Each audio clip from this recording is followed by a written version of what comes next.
क्या तुम मुझसे प्यार करते हो? ओह, तो तुम शादी नहीं करना चाहते। कोई बात नहीं, मत करो, टीना ने मुस्कुराते हुए कहा।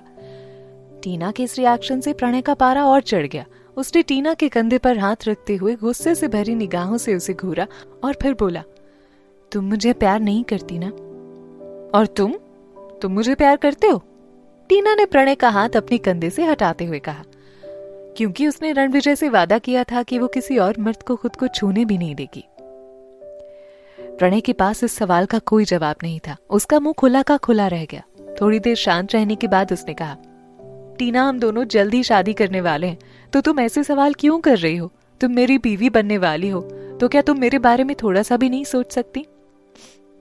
देखो, यूसुफा को टॉप 10 मॉडल अवार्ड के लिए चुना जाना बहुत मुश्किल काम था, और जब सब कुछ गड़बड़ हो रहा था तो मुझे थोड़ा गुस्सा आ गया। मैं परेशान हो गया था। ऊपर से तुम भी मुझे समझ नहीं रही थी।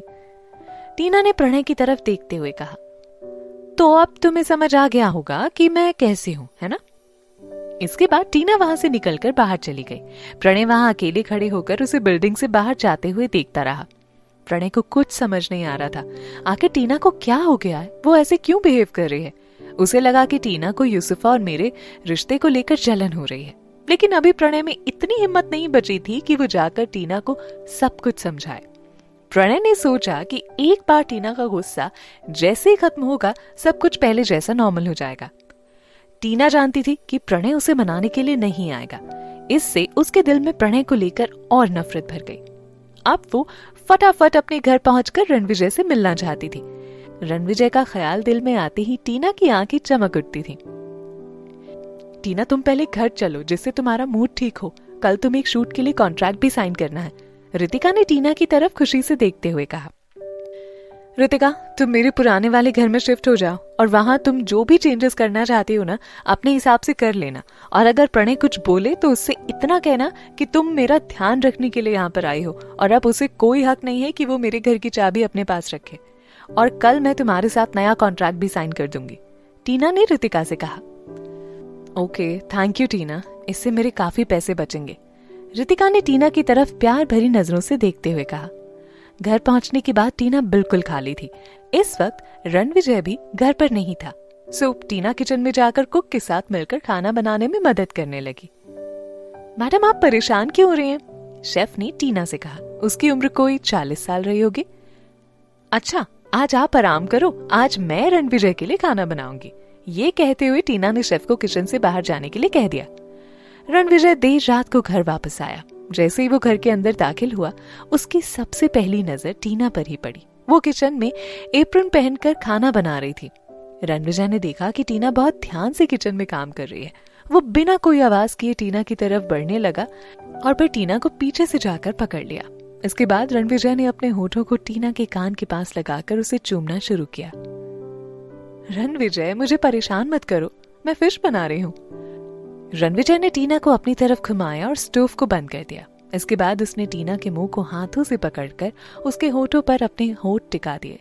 लेकिन अभी मैं सिर्फ तुम्हें खाऊंगा। टीना ने भी अपने हाथ में लिए हुए बर्तन को नीचे रख दिया और रणविजय के होठों को चूमने लग गई। इस वक्त उसकी नजरें रणविजय के कानों के पास के काले तिल पर थी। इस किस के साथ ही टीना के अंदर एक अजीब सा नशा छा रहा था। रणविजय बड़ी शिद्दत से टीना को चूमे जा रहा था। टीना भी मदहोश हुए जा रही थी।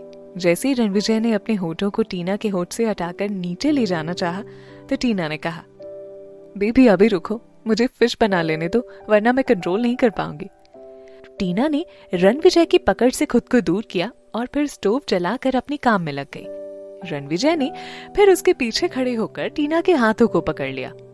चलो मैं भी तुम्हारी हेल्प कर देता हूँ। ओह, तो आरआर इंटरनेशनल के मालिक को खाना बनाना भी आता है? टीना ने रणविजय को छेड़ते हुए कहा। आज तुम खाना बना रही हो, कोई बात नहीं, लेकिन आगे से तुम कभी किचन में नहीं आओगी। तुम्हें कुछ हो गया तो, रणविजय ने टीना को प्यार से समझाते हुए कहा। ओह, तुम तो बहुत पाबंदी लगा रहे हो मुझ पर, टीना ने कहा। लेकिन वो समझ रही थी कि रणविजय सिर्फ मेरी केयर करता है, इसलिए कह रहा है। जल्दी दोनों एक साथ डाइनिंग टेबल पर खाने के लिए बैठ गए। आज टीना ने रणविजय के पसंद की डिश बनाई थी, तो रणविजय ने भी अपने हाथों से टीना के लिए उसकी फेवरेट डिश बनाई थी। दोनों ही खुद के लिए एक दूसरे का प्यार देखकर काफी खुश हो रहे थे। कल मैं एक फोटोशूट के लिए गोवा जा रही हूँ, हो सकता है कि कल मैं लौट भी ना सकूं, टीना ने रणविजय को बताया। कल तुम कॉन्ट्रैक्ट साइन नहीं कर रहे? तुम दोपहर से पहले ही जा रही हो क्या? रणविजय, यार एचएफ का नया प्रोडक्ट लॉन्च होने में ना ज्यादा टाइम नहीं रह गया है, मुझे जाना ही पड़ेगा। टीना ने रणविजय का हाथ पकड़कर उसे समझाते हुए कहा। तुम परेशान मत हो, बस मुझे थोड़ा टाइम दो, मैं कुछ ऐसा करके दिखाऊंगी जिस पर तुम्हें भी प्राउड फील होगा। मैं जानता हूँ टीना, रणविजय ने टीना के प्लेट में खाना परोसते हुए कहा। उधर जैसे ही यूसुफा प्रणय के घर पहुंची, उसने गुस्से में घर का सारा सामान इधर उधर फेंकना शुरू कर दिया। जब उसे याद आता कि टीना को स्पोक्स पर्सन के लिए चुना गया है, तब तो उसका गुस्सा 7वें आसमान पर पहुंच जा रहा था। गुस्से में चीजों को टुकड़े टुकड़े में तोड़े जा रही थी। उसे इस बात का सबसे ज्यादा मलाल था कि खुद प्रणय ने टीना को ये डील दी है। जैसे ही प्रणय घर पहुंचा तो उसने देखा कि सारा सामान बिखरा पड़ा है और यूसुफा बेहद गुस्से में खड़ी थी। उसके हाथ में एक बड़ी सी पेंटिंग थी जिसे कि वो जमीन पर फेंक कर तोड़ने वाली थी। प्रणय दौड़ता हुआ यूसुफा के पास पहुंचा और उसे अपनी बाहों में भर लिया। तुम परेशान मत हो, यह हमारे बच्चे के लिए ठीक नहीं है। ओह, तुम्हें बच्चे की चिंता है, लेकिन मेरे ऊपर क्या बीत रही है ये नहीं सोच रहे तुम। उधर टीना ने मेरी डील ले ली और तुम इस तरह की बातें कर रहे हो। हमारे पास अभी बहुत से मौके आएंगे, मैं खुद तुम्हें दूसरा इससे भी बड़ा प्रोजेक्ट दिलाने की कोशिश कर रहा हूँ। तुम टीना की तरफ ध्यान देना बंद करो। अगर वो स्पोक्स पर्सन बन भी जाएगी ना तो क्या हासिल कर लेगी? बेबी, तुम उसकी वजह से खुद को क्यों तकलीफ दे रही हो? प्रणय ने यूसुफा के कंधे पर हाथ रखकर उसे समझाते हुए कहा। नहीं प्रणय, टीना हमेशा से मेरी चीजें छीन ले जाती है। पहले उसने तुम्हें छीना और अब ये डील। मैं हर बार उसे सब कुछ ऐसे नहीं ले जाने दूंगी। वास्तव में यूसुफा ने खुद ही अपने असिस्टेंट से कहकर मीडिया में टीना को लेकर नेगेटिव खबर फैलानी शुरू कर दी। अब तो धीरे धीरे यूसुफा के फैंस भी टीना को लेकर इधर उधर की बातें करने लग गए थे। अगर वो खुद हार रही है तो किसी भी हालत में टीना को नहीं जीतने देगी। सबसे बड़ी बात तो ये थी कि अब यूसुफा ने टीना का पीछा करना भी शुरू कर दिया था। उसने अपने असिस्टेंट से कहकर टीना के अगले दिन का पूरा शेड्यूल जान लिया था। टीना को लगता है कि मैं उसे इतनी आसानी से स्पोक्स पर्सन बनने दूंगी। अब देखो कल एयरपोर्ट पर मैं कैसे उसकी इज्जत उतारती हूँ।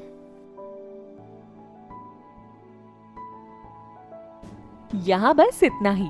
आगे की कहानी जानने के लिए सब्सक्राइब करें पॉकेट एफएम चैनल को और बेल आइकन बेल क्लिक करके अगले एपिसोड का नोटिफिकेशन पाएं। लेकिन आप सारे एपिसोड अभी सुनना चाहते हैं तो डाउनलोड करें हमारा पॉकेट एफएम ऐप।